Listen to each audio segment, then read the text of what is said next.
Hello everybody, E here, back again with another list.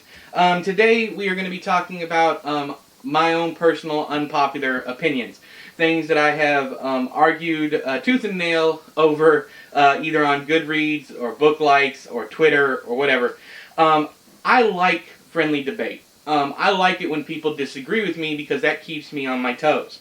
So I do not mind. The only time I get short with anybody is when I get something like especially on like my It video. I get a lot of people going, I think that's his worst book. Okay, if you don't tell me why, I can't talk to you about it. I don't mind us having different opinions as long as you tell me why. But if you, this book sucks, it doesn't help either one of us. We can't have a discussion. We can't have a conversation. You're not going to change my mind with something like that, and I'm not going to change yours by just going, it's the greatest book ever. No, it's not going to happen. So I'm going to give you my... I was going to do top 5, but there's only really 4 that I wanted to talk about. So here's your top 4 unpopular opinions. First up, I put out a thing, I think it was like 2 years ago, I said I wanted to read only, this was stupid by the way, only books of 1,000 pages or more for that entire year. It didn't go well. Didn't go well at all. And that main reason is because I started off with one that everybody told me to read, which was Lonesome Dove by Larry McMurtry. I think I got about 300, 400 pages in this, and I put it down. I don't understand. I mean, I guess it is a classic. And I just got through reading Gone with the Wind, and everybody said that this was another one I should pick up. Gone with the Wind is amazing. I'll do a video review on that eventually. But this one, I don't understand. I don't get it. And he was like, well, if then somebody told me, if you don't like it by now, you're not going to like it. So I put it down. Tell me what I missed. Let me know down there in the doobly-doo. Tell me, was I was probably like 10 or 20 pages away from it getting good, probably. But this is the first one. Didn't like it at all. Next one up is one that everybody, they were always harping on me to read it because I like disturbing content, and that's The Wasp Factory. For a book to... I'm not huge on like splatterpunk or just gore for gore's sake or any of that stuff. There has to be a point behind it. And this one just felt like it was weird and strange for no reason at all. So it's like a well-written bizarro. And I don't mind bizarro as long as there's some other point other than it being bizarre. So anyways, I think I gave it 2 stars because the writing was pretty on point. But other than that, I mean, even when it got to the twist at the end, I was like, is that it? What's the big deal? So if you like The Wasp Factory, let me know down there in the doobly-doo. Tell me why. Just explain to me why you like this one. Alright, next, in fact, I'm gonna take these out of order. Next one is gonna upset some people, because I upset some people on Goodreads when I did my review. I gave it a big, fat 1 star, and that is The Shadow of the Wind by Carlos Ruiz Zafón. Why is this book so popular? I don't understand. The writing isn't anything special. The story isn't anything special. In fact, the twist, I guess if you want to call it a twist, who the burnt man is or whatever, I mean, I called it as soon as I saw it.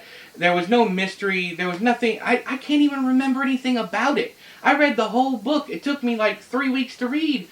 I don't remember anything about it. And I was, as far as I recall, I was sober. I wasn't drinking at the time, so what did I miss? How did I miss? Tell me, down there, doobly-doo, Shadow of the Wind, it's a big old fat 1 star. The next one, especially is going to piss a lot of people off. And the main reason is because I'm going to go into detail on what I didn't like about it. So get your pitchforks ready. Lolita by Vladimir Nabokov. Here's my thing.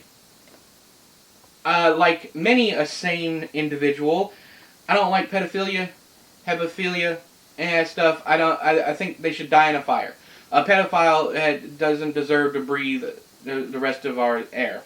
And I know that's a controversial opinion. I don't really give a shit. I don't. Everybody calls this book a work of art. Vanity Fair said the only convincing love story of our century. Let me ask you a question, and here's my whole point. If somebody takes nude pictures of children and calls it art, is it art? or is that child porn?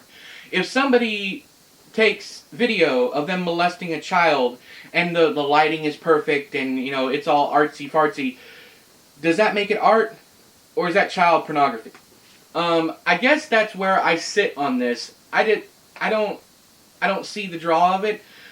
You can have the prettiest language on the planet, but when your subject matter is this, it doesn't work for me, and that's how I feel about it. It's the same way I felt about Game of Thrones, which I'm going to get to. I don't have a copy in front of me, but Game of Thrones. Let's make this a top 5. I'll talk about Game of Thrones, the very first book in the Song of Ice and Fire, the Khaleesi Drago love story.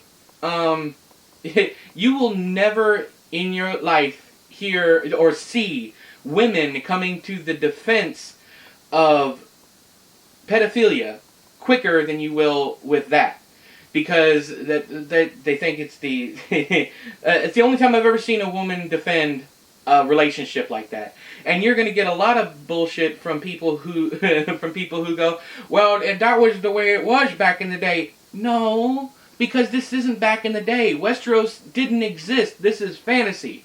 This was George R.R. Martin's own, it was his choice to put that kind of thing in his book. This was not a history book of what happened on our planet.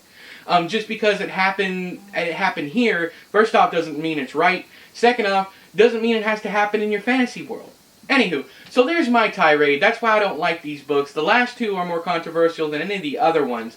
But if you liked any of them, let me know down there in the comments below. And until next time, I have been E, you have been you. I'll talk to you guys later. Bye-bye.